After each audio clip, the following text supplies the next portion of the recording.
Bonjour à toutes et à tous, j'espère que vous allez bien. Bienvenue dans cette nouvelle vidéo dans laquelle on va traiter un exercice qui a été posé à Centrale.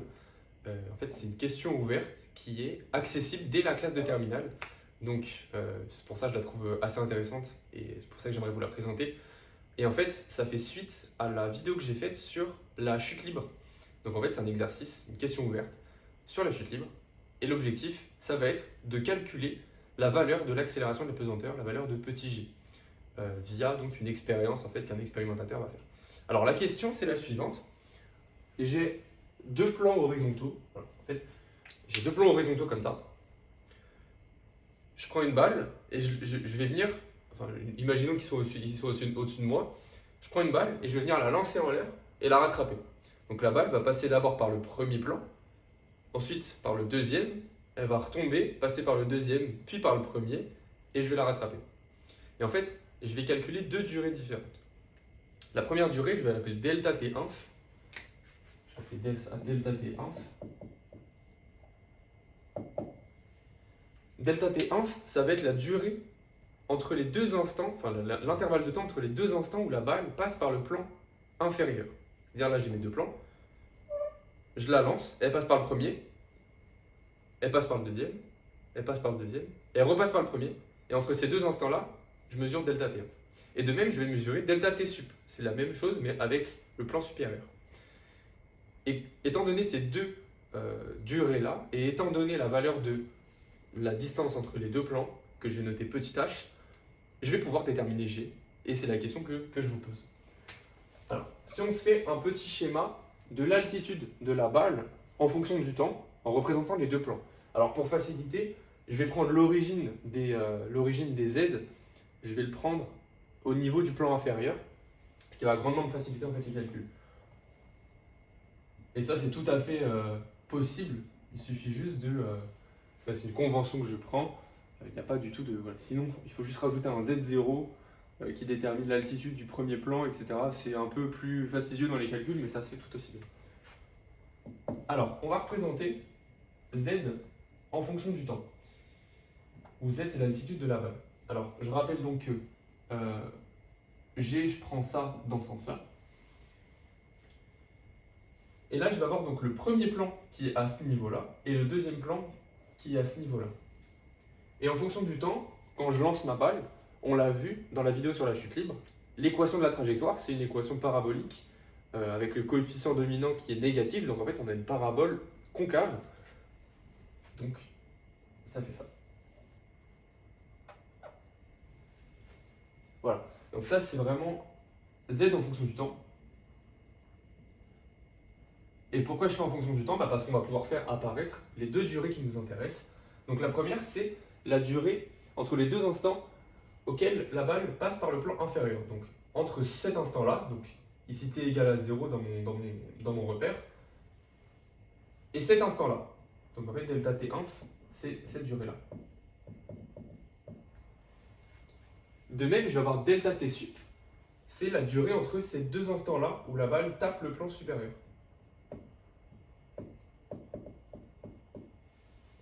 Et je vais noter finalement h, c'est donc la distance entre les deux plans. Donc un expérimentateur, il va mesurer trois choses. Il va mesurer h, il va mesurer delta inf et delta sup. Et à partir de là, la question c'est calculer g en fonction de ces trois grandeurs-là. Donc je vous laisse évidemment réfléchir un peu. C'est une question ouverte. Centrale, ils aiment beaucoup à l'écrit les questions ouvertes. L'idée c'est en fait de laisser l'étudiant réfléchir un peu par lui-même sur une question un peu plus large, avec un peu moins de détails dans l'énoncé. Et donc là, c'est un très bon exemple de ce qu'on pourrait vous demander en prépa pour les élèves de terminale qui me regardent. Pour les élèves de sup et même de spé, c'est aussi un très bon entraînement pour revoir un peu tout ce qui est la chute libre, équation horaire, etc. Donc voilà, pour ça, je le trouve super intéressant. Et puis c'est surtout pour mettre un peu en pratique ce que j'ai dit dans la vidéo sur la chute libre. Donc voilà, je vous laisse réfléchir un petit peu et on va tout de suite écrire la correction. Alors la première étape, ça va être de calculer la loi horaire de Z.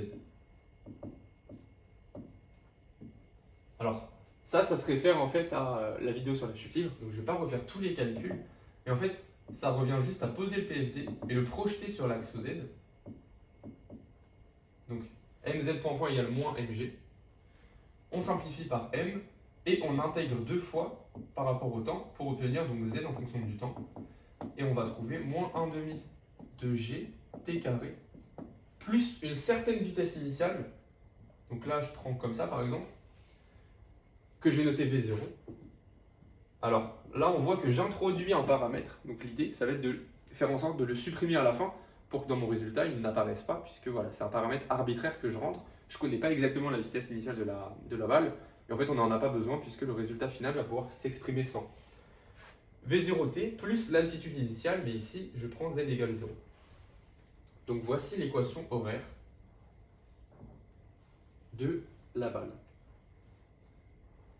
Compte tenu de ça, on va pouvoir calculer les deux durées delta T1 et delta T sub. Alors on va commencer par delta T1. Et je vais noter donc TF, ça va être l'instant auquel la balle tape, retombe sur le plan du bas, le plan inférieur. Et en fait, on va voir que TF est solution de z de t égale à 0. C'est-à-dire vraiment, je repasse par le plan inférieur. C'est l'altitude vaut 0. Et on sait que TF est différent de 0 puisque 0 c'est l'instant initial, c'est là où la balle passe par le premier plan, mais au départ. Et ensuite il retombe à TF. Donc voilà. Donc TF est différent de 0. Et en fait, pourquoi je précise ça? Puisque cette équation-là peut se réécrire moins 1 demi de gt carré plus v0t égale à 0. Et comme, plutôt, on va mettre des f pour préciser. Et comme tf est non nul, bah, je peux simplifier par f. Enfin par t, pardon. Ce qui me donne ça. Et ça, je peux isoler tf pour obtenir 2v0 sur g. Et voici l'expression de tf.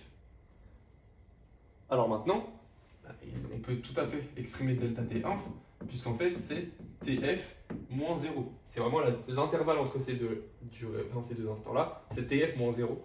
Donc c'est juste TF. Et donc delta T1, c'est 2V0 sur G. Voilà, donc ça c'est une première durée qu'on obtient. Et maintenant on va calculer delta T sup. Alors pour calculer delta T sup, je vais poser deux nouveaux instants, donc l'instant T1 et l'instant T2. L'instant T1, c'est l'instant auquel la balle passe par la première fois par le plan supérieur, et l'instant T2, c'est l'instant auquel la balle retombe et repasse une deuxième fois par le plan supérieur. Donc T1 et T2 sont solutions de Z de T égale H. C'est-à-dire les instants auxquels l'altitude vaut exactement H. Donc ça, c'est une équation polynomiale du second ordre plus V0t moins H égale à 0. Donc ça, c'est l'équation à résoudre. Et on connaît tout à fait les solutions. Et on a donc les deux solutions, ça va être T1 égale donc la plus petite solution, c'est-à-dire la première ici. Donc on va avoir moins V0, moins V0 plus donc la racine du discriminant, donc V0 carré moins 2HG sur moins G. Je peux refaire passer le moins en haut pour un peu mieux y voir plus clair. Donc si j'enlève le moins et je fais fois moins 1 en haut ici, j'ai ça. Et ça, je peux factoriser par V0 pour obtenir V0 facteur de 1 plus, moins. Je vais écrire ça en bas. V0 sur G, facteur de 1, moins 1 moins 2HG sur V0 carré. Et voici l'expression de T1. Alors maintenant, T2, ça va être la même chose, mais avec un plus ici. Hein. Donc T1, T2, ça va être plus ou moins là. Et donc delta T sup, ça va être la différence entre T1 et T2. Et ça, je vais pouvoir le calculer assez facilement. Puisqu'on voit que si je fais la différence entre T2 et T1, donc T2 c'est avec un plus, T1 c'est avec un moins, les V0 sur G ici vont simplifier, et il va me rester donc 2 V0 sur G racine de 1 moins 2HG sur V0 carré. Et voilà une expression de T sup. Alors maintenant, l'idée ça va être de supprimer V0, puisque V0 on n'en veut plus à la fin dans notre expression. Donc l'idée, ça va être de remarquer qu'on peut exprimer V0 en fonction de delta T1 fait G à partir de cette équation. Donc V0, on peut dire que c'est G fois delta T1 divisé par 2. Et avec cette expression de V0 qui ne fait intervenir plus que G delta T1, c'est des choses qu'on veut à la fin dans notre expression finale. En fait, on peut injecter V0 dans l'expression de delta T sup. Donc, si j'injecte ça dans le delta T sup, ça va donner donc 2V0 sur J, c'est delta T1. Et il va me rester facteur de racine de 1 moins 2HG sur V0 carré. Donc, on a G delta T1 sur 2 carré. Et le tout à la racine. Alors ça, on va pouvoir simplifier un peu.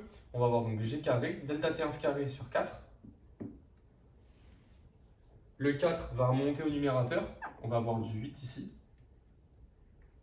Donc là, delta T1 et G carré. Il y a un G qui simplifie avec celui qui est en haut. Et là, pour l'instant, on ne peut plus rien faire. Mais ce qu'on va pouvoir faire, c'est passer le tout au carré pour faire dégager la racine. Donc delta T sub carré, c'est delta T1 carré. Et comme ça, je peux enlever la racine. Donc ça, c'est très commode. Alors, super. Maintenant, on va donc avoir 8H sur G delta T1 carré. Je fais passer donc... alors, il manque un delta T1 fois delta T1 carré.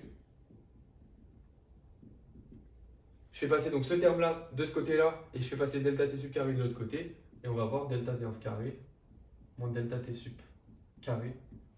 Voilà. Alors delta T1 carré, là, ça simplifie. G, hop.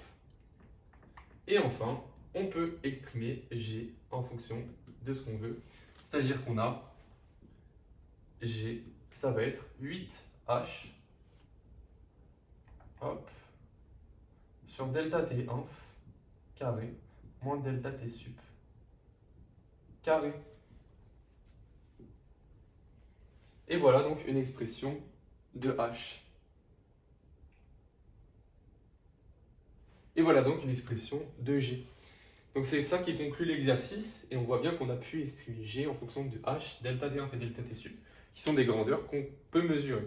Donc voilà, j'espère que cette vidéo vous aura plu et que vous avez un peu mieux appris à maîtriser ou appris à revoir la chute libre, les équations réelles, etc. Donc si vous avez la moindre question, n'hésitez pas à me rejoindre sur Discord ou en commentaire, j'y réponds avec plaisir. Et puis nous on se retrouve pour une prochaine vidéo.